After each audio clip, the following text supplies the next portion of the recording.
Hey everybody, welcome to our first episode of Talkin Hawks. We have so much in store for you today. We are talking about the summer and the spring, all of the things that happened with our transfers, the ones that went in, the ones that came out. And then we are also talking to our very first guest. Tory Taylor is joining us. We're so pumped for that conversation. You are going to love it. Then we're also talking about what's coming up in just a few days. The first game of the season taken on Utah State. This is Talkin Hawks, brought to you by Hills Bank.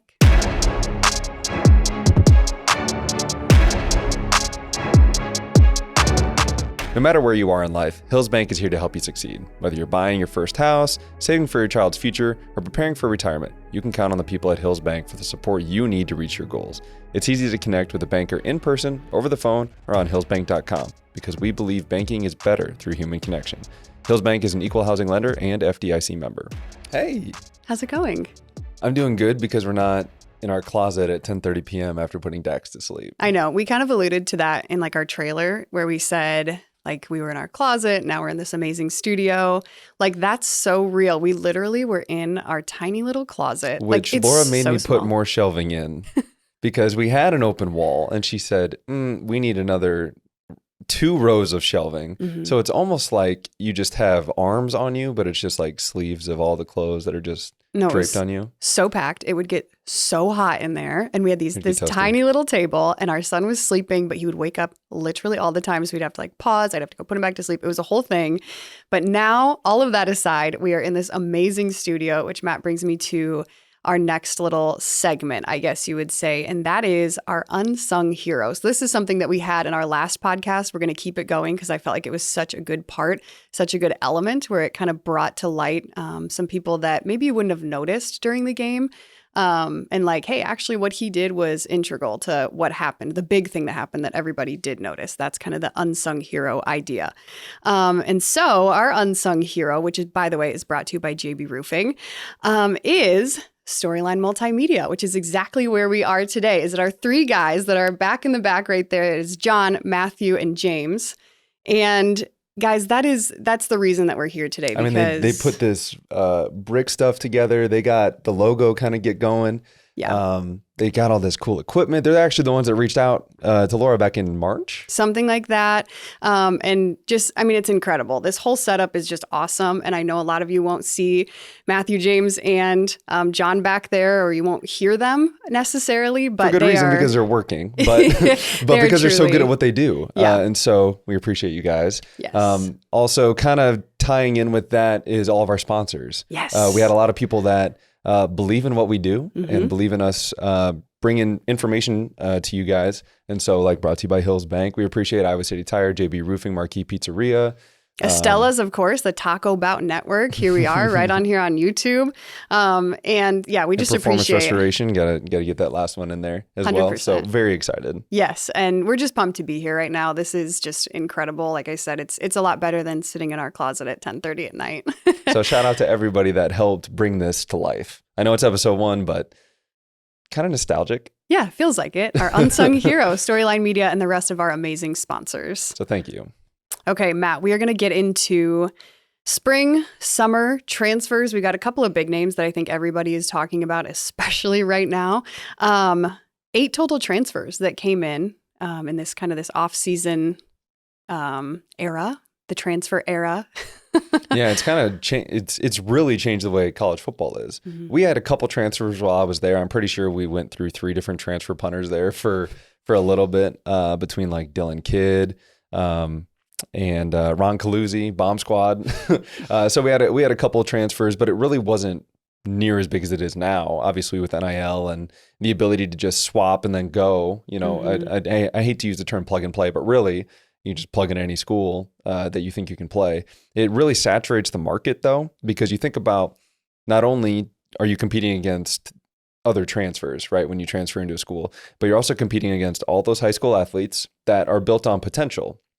So, they go against some kid that they're just dominating, and it's like, okay, well, we'd rather give this guy a shot than this guy who sat the bench for, 3 years and there's no tape on him. We just have to go based off of what he was 3 years ago, based, if that's his only tape or something like that. It's a lot harder, I feel like, because I think there's a high number. I want to say it's around 30%, but I don't know if that's actually true, of transfers that never find a home, or at least don't find a home where they want to, which is, another D1 school. So it makes it a really interesting spot. But like you mentioned, we got some that I think are really going to benefit the team. Yes. So we have, like I said, 8. We're just going to cover a couple of them. I think we've got 1, 2, 3, 4 that we really wanted to talk about. And you kind of looked at their past tape, some of their stat lines from last year and years previous. But the obvious one that we're going to start with is Cade McNamara, of course, coming from Michigan, took us out in the Big Ten championship, that was a tough go of it for Hawkeye fans in Indianapolis. Still a good time. So do you say welcome back? I guess. But 2021, he started every single game that year, only lost 1 game, and that was to Michigan State. So and that was a close game too. Yeah. Talk about what you saw out of him when you were watching some of that tape. I know a lot of this is probably already knowledge that a lot of people have, but what were some things that you saw from him that you're like, yeah, that's gonna play in our favor for sure? Well, he was a sophomore at the time, and I don't know how many sophomores start at the University of Michigan. And I know that, Harbaugh's been there for, a few years now. So the fact that, he had a sophomore lead his team, I think is something to be commended. And so obviously it kind of shows to his leadership. He has a quick release. It's kind of an interesting throwing motion. It's not quite over the top like we're used to seeing, but he's able to put pretty precision throws. I watched a lot of him and Eric All, which we'll talk about as well. But he really does have good command of the football. Again, we talked like he lost his job in a weird way that like they just kind of wanted to go JJ McCarthy and that was it. That was kind of the only explanation that we got in terms of the general public. But it seems like everybody seems to rally around him. I've talked to a couple former Hawks, a couple guys that talk about the fact that he wants to get to know people. He wants to build that relationship so then they can go out and perform at a higher level versus I walk in the building, I throw you the ball, and then I leave. Like he's trying to be a little bit more personable. And I think that's, important at the quarterback position. Yeah, you know what? Speaking of that, I actually saw him at a ton of events in Carver when he first got onto campus this past season. And I was like, man, this guy's really trying in a way of like, he's got other players with him. I remember when he brought Eric with him before Eric had even decided what he was going to do with, where he was transferring to. And it was really like he was trying really hard to be ingrained in the university, not just like you said, come in, throw some passes and go home kind of thing.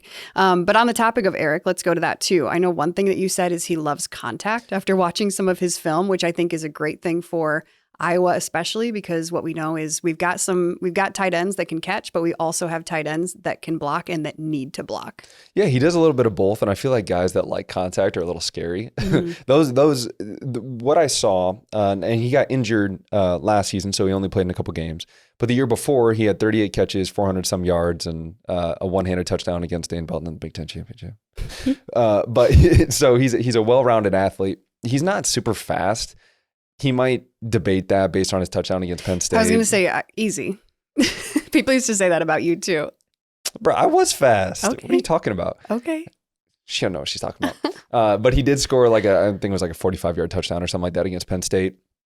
But he's a guy that, based on what I saw, finishes runs. And what I mean by that is he's going to lower his shoulder to try and get the extra 2 yards, or he might extend the ball a little bit while he's going down to try and get that extra yard or 2. And that's kind of like the Iowa mentality is, and Coach Doyle would talk about it all the time. The biggest compliment you can get is being a finisher. Mm-hmm. Finish runs, finish blocks, finish plays, finish games. And I think he's going to be a great asset to do those kinds of things in a Hawkeye uniform. Okay, Nick Jackson, Virginia linebacker. That's a linebacker name. It is. It just sounds good, doesn't it? Nick Jackson with the tackle. So I remember when we were talking about kind of in one of our trailers, I guess you would say, that we put out on social media, Talkin Hawks Pod on Instagram, Twitter, and Facebook. I remember you were saying that we were kind of looking to fill that void of Jack Campbell, right? Is this somebody that you see that's going to come in and do that? What do you think? I mean, he's not, 7'4" like Jack Campbell was, but the fact that he had over 100 tackles last year at Virginia. He's a 2-time second team all ACC, so he knows what he's doing. It seems like he's got a pretty quick first step. They blitzed him quite a bit at Virginia, which isn't something we do a ton of. Coach Parker doesn't blitz a whole lot, but when his number's called, I know he's going to be ready to go. Seems like he moves well. He's a big kid. Anytime you have over 100 tackles, it bodes well, especially when Iowa's defensive line is really meant to embrace blocks, if that makes sense. Like, our D-line is not meant to get tackles most of the time. Our D-line is meant to take 2 linemen, So that way our linebackers are free to go scrape paint, as they say, or, find the hole. Basically, scraping paint is going shoulder to shoulder with a guy of the other team. So you scrape the paint of their jersey as you go to make the play. That way you're as close as possible.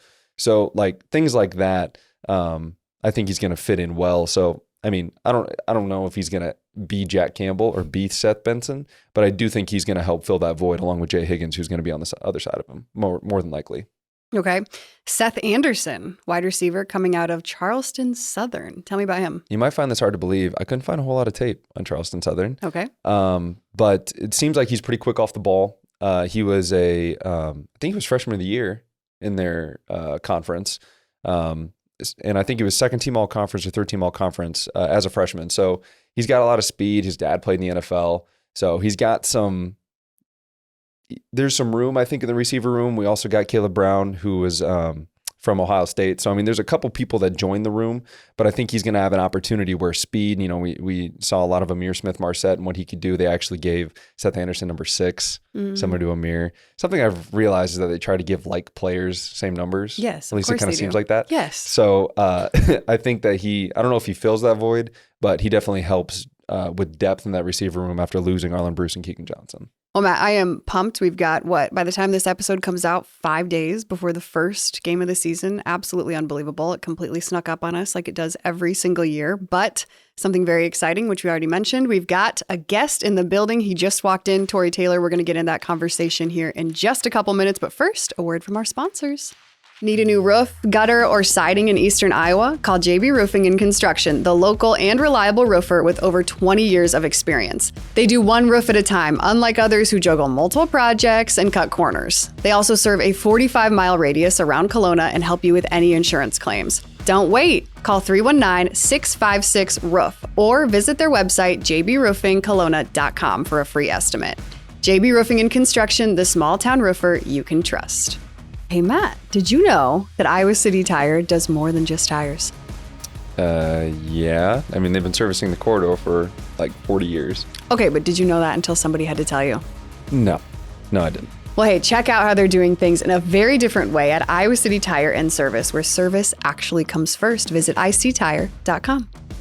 All right, well, we are adding this new segment to Talkin Hawks, and that is to have a guest. And today, our very first guest of the podcast, we are so excited. Everyone, please welcome Aussie Aussie Aussie Oi Oi Oi. Yeah, it is Tory Taylor. Welcome. Yeah, thank you very much for having me, guys. Looking forward to it. Yes, this is fantastic. I couldn't think of a better first guest to have on the podcast because just talking to you ahead of time, you have a lot to say. Yeah, absolutely. Some people say that, but yeah, we'll wait and see. Okay. Hold on. Before you go, I've been waiting to make this pun since we found out he was coming on. I'm excited for you to kick us off. Yeah, right, there we go. Well done. No, it's not. And I need you to know cringe, that, cringe. don't laugh at his jokes if you don't feel like it. It's really all okay. right. It's kind of, all right, fine, go ahead. Okay, so first just cover, how the heck did you get here? It kind of felt like you came out of nowhere. And I remember when you came, everyone was like, this dude's kind of old, and he just came from Australia. How did this happen? What was that process like and how did they find you?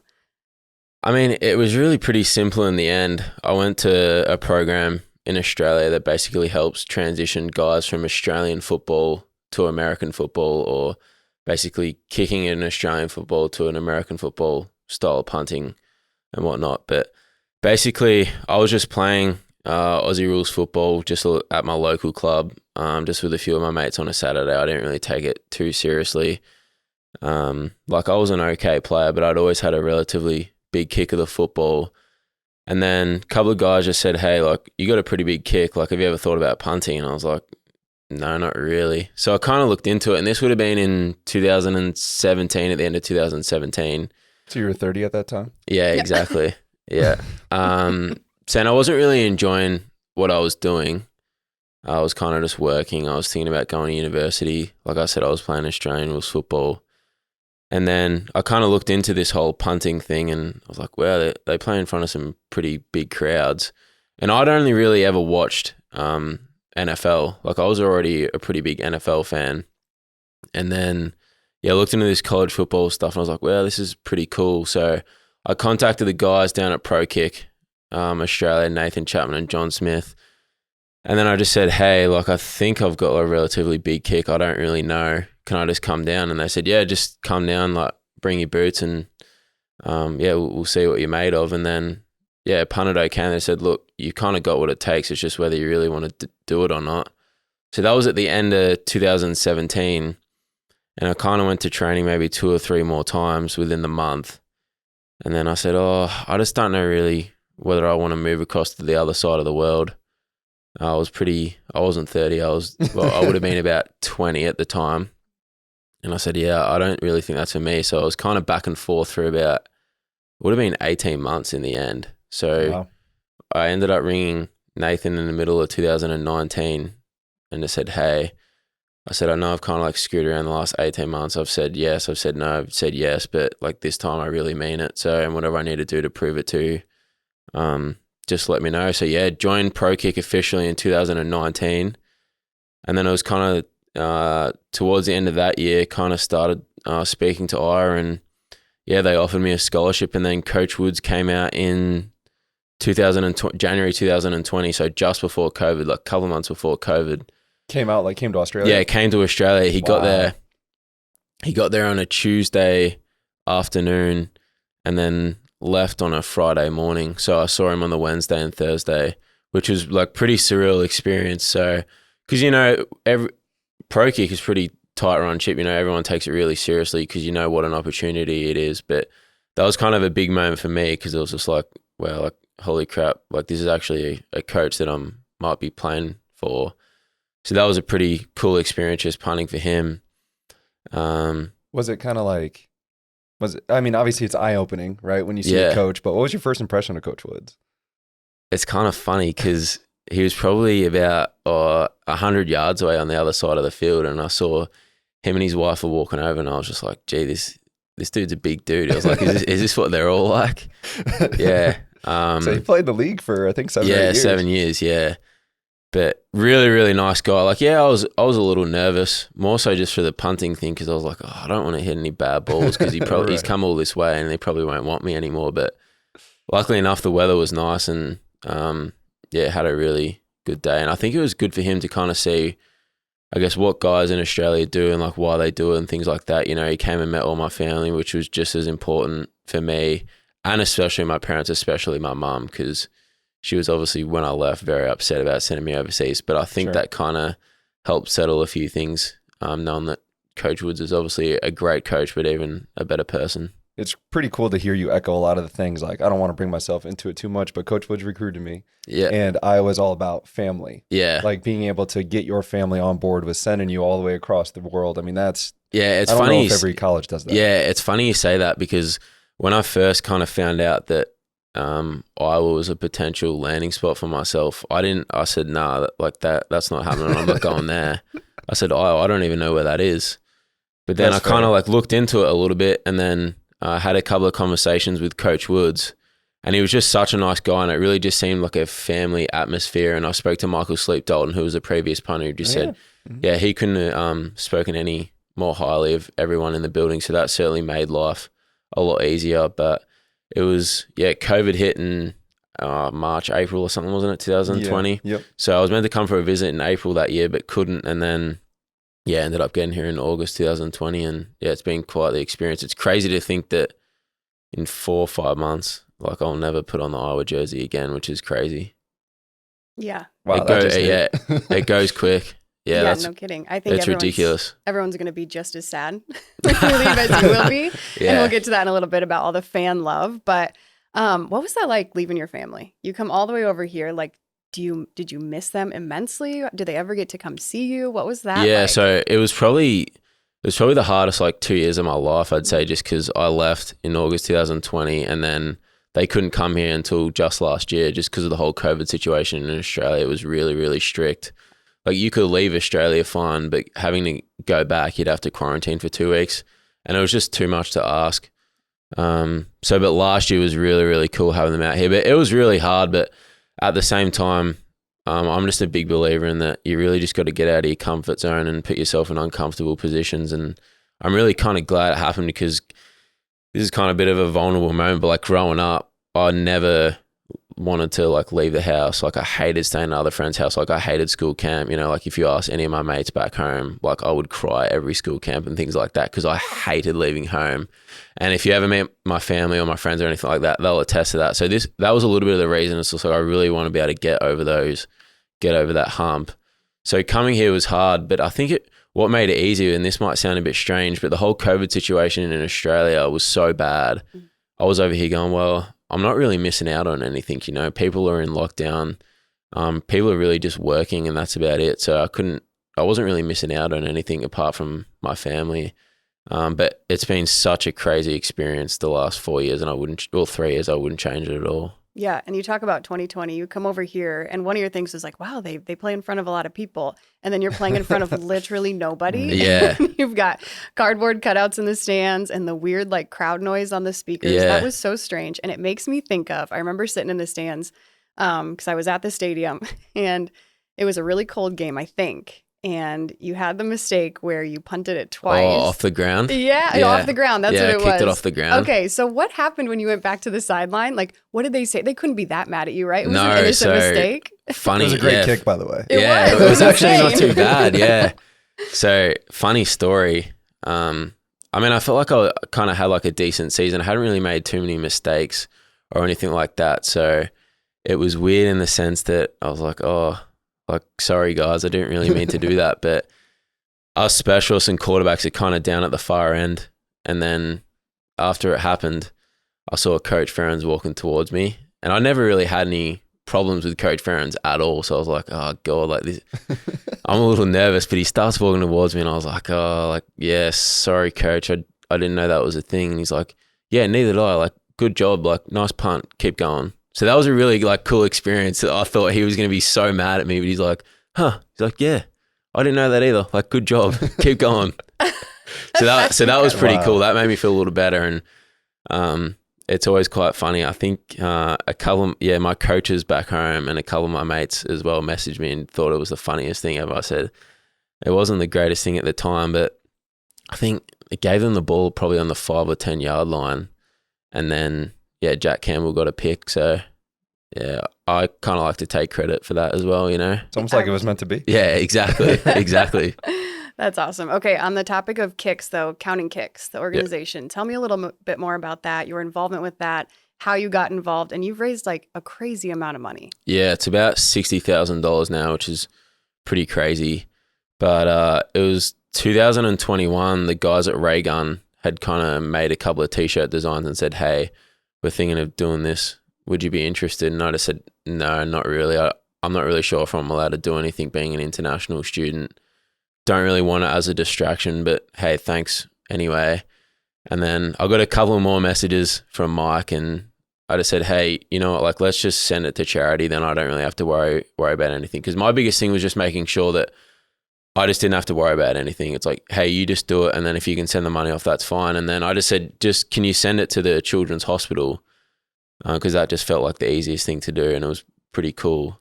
And then he said, well, we can, but have you ever heard of the organization Count the Kicks? And I said, no, I've got absolutely no idea. But if you want to do that, then yeah, sure. And then honestly, I thought maybe if we can sell like, 30 or 40 T-shirts and send like a few $100s off to Count the Kicks, like that would be great.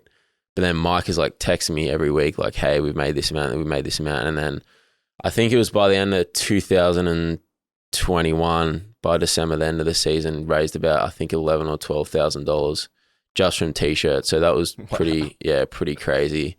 And I went to the Ray Gun store downtown and met all the Count the Kicks ladies, and you could really just tell like how much it meant to them. So that was a really cool experience for me. Just kind of like seeing them and like learning about them. Cause I didn't know a thing about Count the Kicks at all.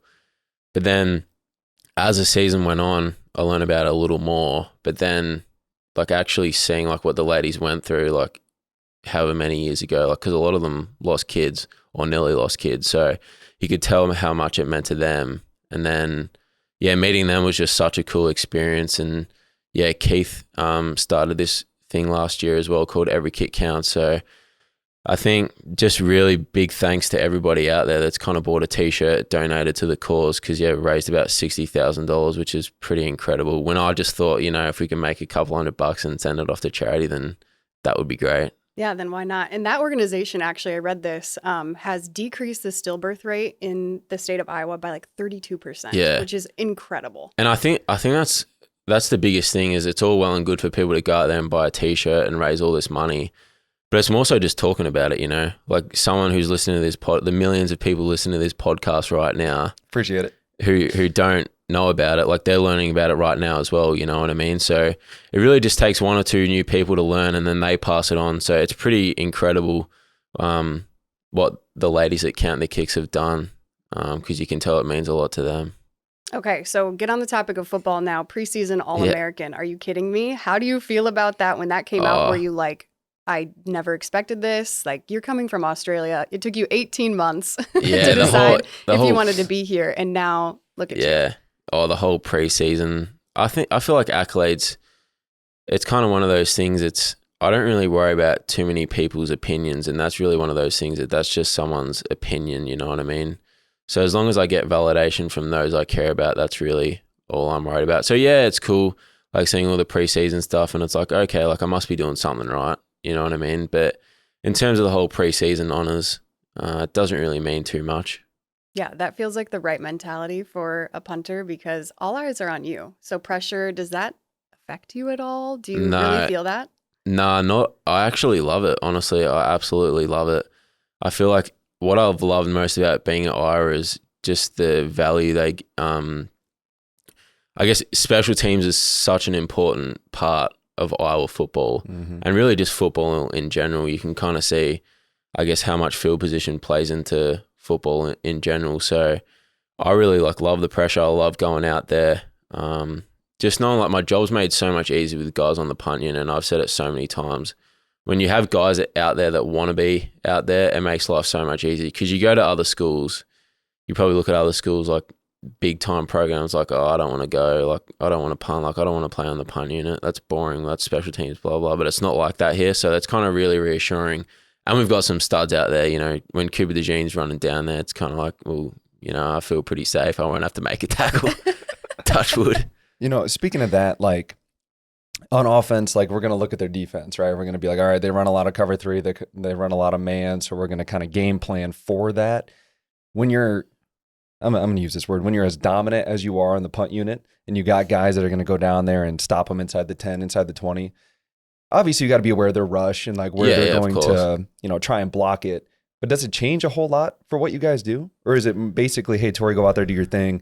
The rest of the guys are going to do their job, and that's just is what it is? There is a little bit of that, but there's also just trying not to be too predictable, because other teams, they coach as well. Sure. They're, as much as we're trying to get the ball down the field, they're trying to stop it or bring it back. So, yeah, everyone else, they coach and learn football just as much as us. But like I said, it makes life so much easier going out there when you got some studs on the punt unit, because it's not like that at other schools. True. Okay, last question for you here, and then we'll wrap things up. I said the Aussie Aussie Aussie oi oi oi thing. Okay, and I looked that up. It's just like a thing that you guys say at sporting events in Australia, right? Okay. Yeah. Okay.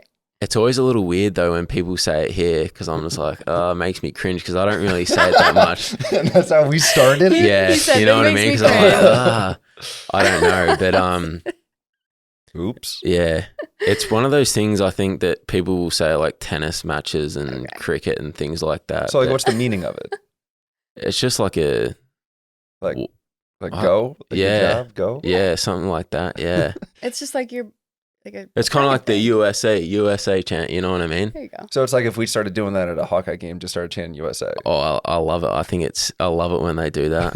I think one of the more like special moments of the game is when they bring out the veterans. I think that is so 100%. Cool, because 70,000 people just going absolutely crazy for like one 90-year-old man. I think it's like, that gives me goosebumps every time I see it. I got goosebumps right now. Yeah, you probably interview them as well, don't you? So they probably they probably love it. But sitting there, I know I'm always sitting there with the specialist like, wow, yeah, this is pretty cool. Yeah. Okay. So that takes me, I promise this is the last question. No, you're fine. But just the fan love. Did you ever expect that as a punter? I mean, it really is unique. You have to admit, you've got that chant that we just mentioned. I'm not going to say it anymore because it's cringy.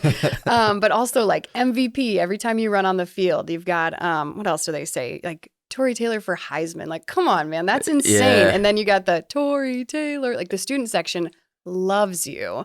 And like you're running off the field and people are like, I mean, when you go into the tunnel, like the student section is like hanging over, like just loving you. I mean, what does that feel like? Did you ever expect that kind of love? This might be a bit of a strange answer, but I don't really like it, to be honest. I think it's a little awkward. I don't really know when to look, when people are screaming my name and things like that.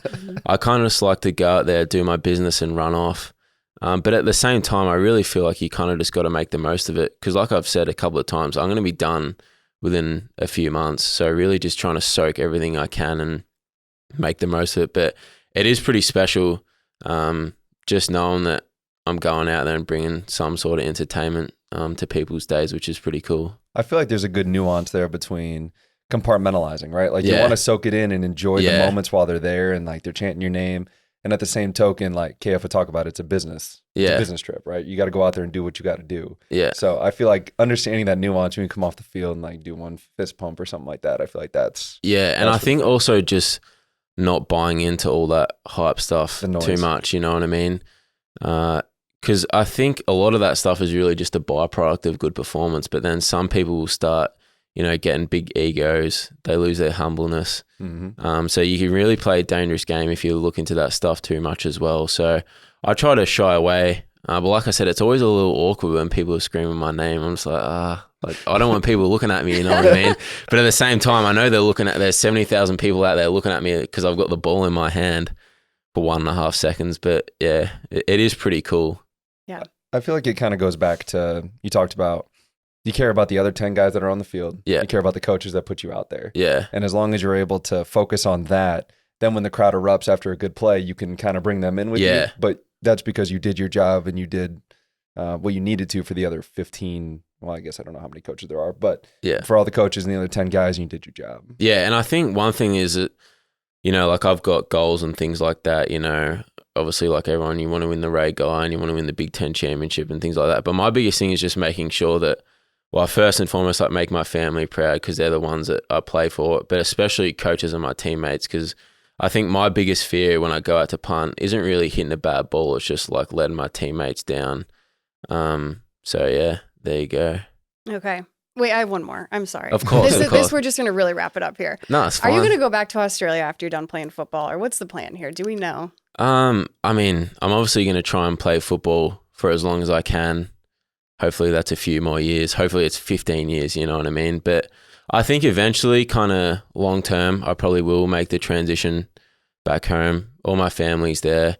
It's interesting though, when I left Australia a few years ago, I've got a little brother who's 13. So when I left, he was 9 or 10 at the time. I was like, I don't want to leave him ever. Like, this is really hard. But in 10 years, he's going to be 23 now and he's not even going to give a shit about me. You know what I mean? And he's really kind of starting to get to that age. I went back home in May and he's got a little bit of attitude on him, you know what I mean? Like most 13-year-old kids do. Yeah. So, but I think to answer your question, I probably will make the transition back, but you never really know where life takes you. And I said this to a few people. I was talking about it to someone the other day. Like, this is really just a vacation for me. You know what I mean? Because it's not, it's just, I'm on holiday. Like, I love it. You know what I mean? Yeah. So I might make the move back one day. I probably will, but for now, I'm on holiday. So I'm just trying to make the most of it. All right. Tori, before we go, is there any shout outs you want to do to anybody out there right now? Well, first, I'll give a shout out to Jerry at Estella's and Andy at Iowa City Tires. He's the man. So everybody, if you've got any problems with your car, hopefully you don't, but he's the man to see. Well, Tori, thank you so much. Yeah, thank you guys. Absolutely loved it. I appreciate you guys having me on. This season, Marquee Pizzeria is teaming up with Nico Reganey to help the University of Iowa Children's Hospital. Together, they've created a new signature pizza, the Nico Parm. Sounds so good. $2 of every pizza will be donated to the Children's Hospital. Visit Marquee Pizzeria, located in the Coralville River Landing, this fall and help the kids by eating pizza. If you're not in the mood for pizza, If you're not, I love Estella's because it is fresh. From the fresh grilled steak to the salsas to their fresh pressed tortillas. I love Estella's because it's quick. You can get in and out. And it doesn't feel like fast food. It feels like fresh food quick. Yeah, we both love Estella's because it is made with love. They put a lot of pride in their food and customer service, and they are locally owned. Plus, it was my biggest pregnancy craving. I will say that too. That's Estella's Fresh Mex. Fresh food made quick with love. Locally owned and operated, Performance is a full-service restoration company serving eastern Iowa. As an IICRC certified firm, their multi-licensed technicians have decades of experience in water, mold, and fire mitigation. Whether it's your home or business, this is the team you want in a time of need. Performance Restoration, 319-626-2292. So we could have talked to Tory for hours. We could have talked to him until the game started. I'm not going to lie. I was sitting there. You kept asking questions. And I was sitting off on the side like, you guys need your own podcast. Like, I have no reason to be here right now. You guys could talk for hours and hours, which that's kind of how it happens when football comes into play, I guess. But speaking of football, like we said, like 5 days by the time this comes out, we're going to our first game of the season. I believe this game is sold out. I want to say it is. And we're taking on Utah State. I couldn't find if we've ever played them before. I want to say we haven't, but if we have, it was probably a long time ago. But Utah State, the Aggies. Talk to me about the Aggies. The Aggies. Okay, so it's an agricultural university, so that's where that comes from. They are Big Blue is their mascot. And if you guys were listening to our last podcast, I always like to talk about the mascot of the other school or like something that's like quirky and fun about the other school because that's the kind of stuff I like. So Big Blue, let's talk about like how. So what is Big Blue? Well, he's a bull, but we're going to see how we got to this point of like how we got to this mascot because it's one of my favorite things to do because it's so freaking random every time. So it starts back in the 1930s. Like I said, they're an agricultural university and they had kind of this like, I guess you'd call him a mascot, but it was like a beanpole farmer and he had like a pitchfork and all the things. And that was kind of like their. So like actually agricultural at that time. Okay. that was their thing. And then that was in the 30s. In the 1960s, they took on the name the Highlanders, which I guess is an ode to like their Scottish ties, like ties to Scotland. And I could not like, you could go to Wikipedia and somebody loves this school so much that wrote this up. Like it is so detailed. They had dates in there of what meetings they had. They had like meeting minutes? Yes, of like when they decided they were going to be like have the color blue. And I'll get into that in a second. But anyway, so then they were the Highlanders. And so what were their colors at this point or do we not know? We don't know. Okay.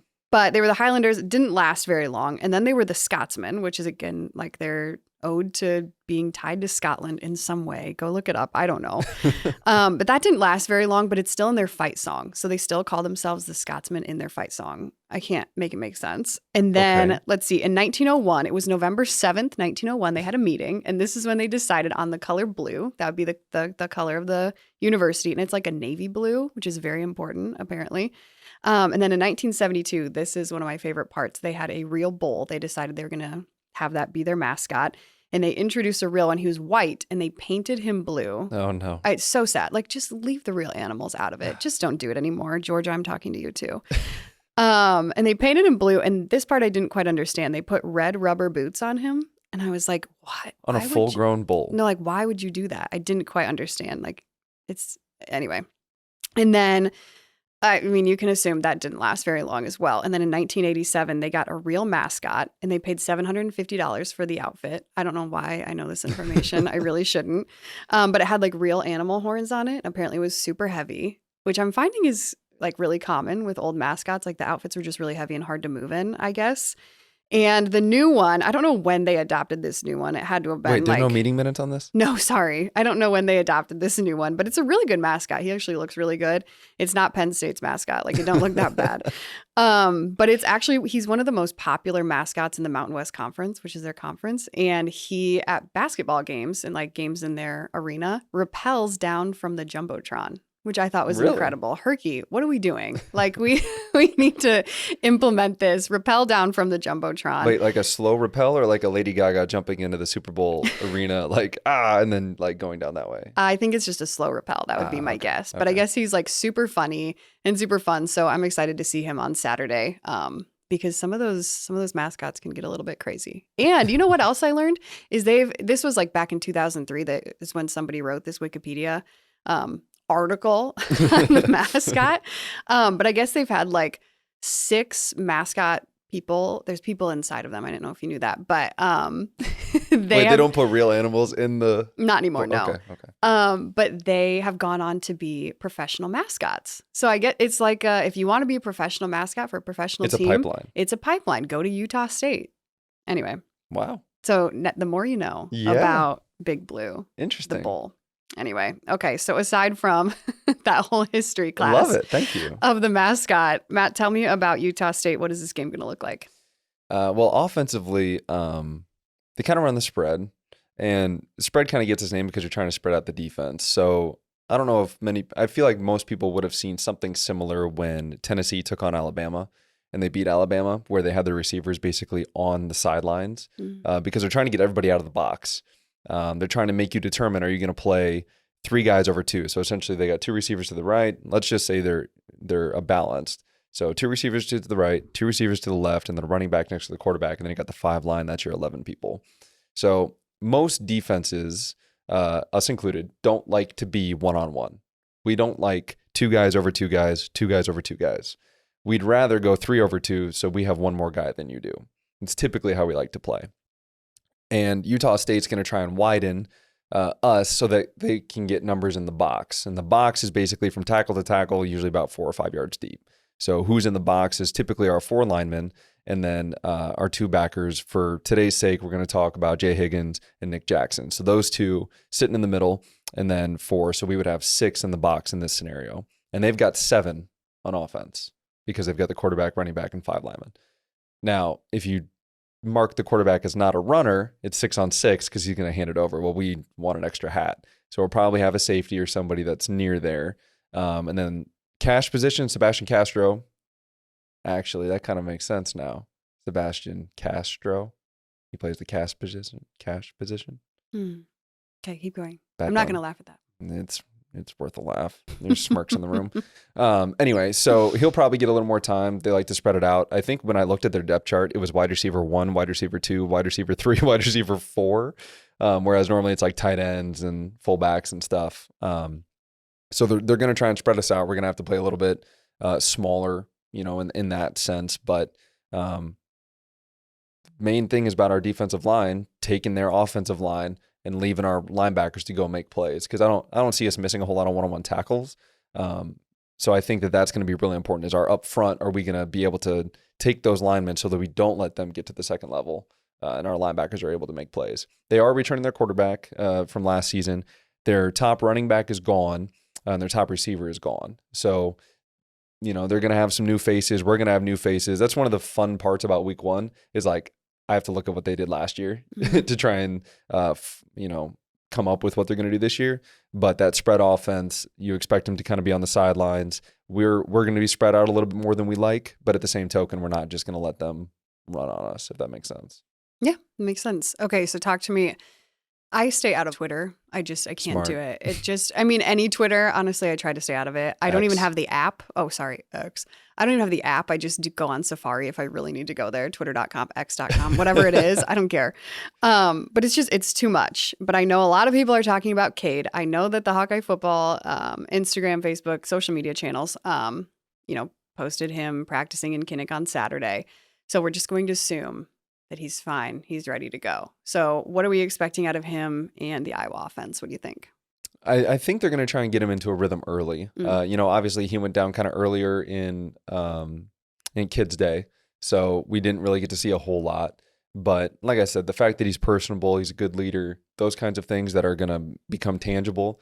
Defensively, for Utah State, kind of seems like they're going to play a little more cover 3. They're going to press a little bit into the boundary. So that could be Deontay Vines. It could be Brown from Ohio State. So they're going to have to be ready to go on their releases, hold their line. I feel like that's something that's kind of been knocked against Iowa probably since I was there, in terms of how do you beat man-to-man? There's no separation. There's this, that, and the other thing. It's the noise. Tory kind of talked about outside people's opinions, because although I might not have had the most separation, CJ would throw me open. And trusted that I was going to do it. Same thing with Tavon, throw guys open even if the coverage doesn't look like it. And I think Cade's got that kind of ability. So it's a matter of how do we do that. But I also like our tight ends against their linebackers. in almost any situation. Even if you bring up a safety, we got big dudes. And like I talked about, Eric All likes contact. Lachey's a little bit more shifty and got some speed to him. So I feel like we're going to be able to attack those different ways. And between Caleb Johnson, LaShawn Williams, and Jazz Patterson, I feel like we've got 3 running backs that are going to be ready to go at all given times. So we're going to be able to have depth there. Just a matter of getting the ground game going like always. I mean, it's Iowa football, although I want to sling it. Get the ground game going, make them respect that, and then Cade's going to be able to get in a rhythm and then kind of go from there is my thought process. Okay. I like that thought process. So you talk about the rotation of the running backs, which I know is really important, especially when it comes to Iowa. Like we had Akram Wadley, LaShawn Daniels that would trade out every once in a while. You can go down the list of having those 2 guys or 3 guys, whatever it is. Super important when it is so hot out. It is, I think it's supposed to be fresh. Like 93 degrees. So what is the coaching staff like preaching to you guys before that, or how are you guys preparing for that hot of a game? Well, 93 isn't fair to say. 93 might be the temperature, but on the turf, it's about 10 to 12 degrees hotter. So you're looking at like 105 potentially. So when it's like that, they got the misters going, making sure that we're staying hydrated. But having depth really comes into play. You don't really see too much cramping happen. I mean, on the defensive side of the ball, if the offense is moving it, I wouldn't be surprised if we saw a couple cramps or go down with an ankle. You know, I mean, like we've seen that once we get on a roll offensively. So being able to move guys around, we got 2 transfers on the offensive line that might see time, being able to help spell those guys up front too, because that's a hard job. Transfers coming in at receiver, keeping the guys running around fresh. I think that we've got depth that we haven't really maybe clicked to in previous years. So to have that to go out there, I feel like, what's being talked about is basically hydrate and be ready to go. You never know when your number is going to be called. So when it is called, you better be ready to rock. Okay, well, I'm ready to rock. I have no idea who the honorary captain is, which is the person that I get to interview. That's the kind of like the downfall of us putting this out on Monday. Like we don't get to see the Tuesday presser before we release it and get to talk about kind of what KF says.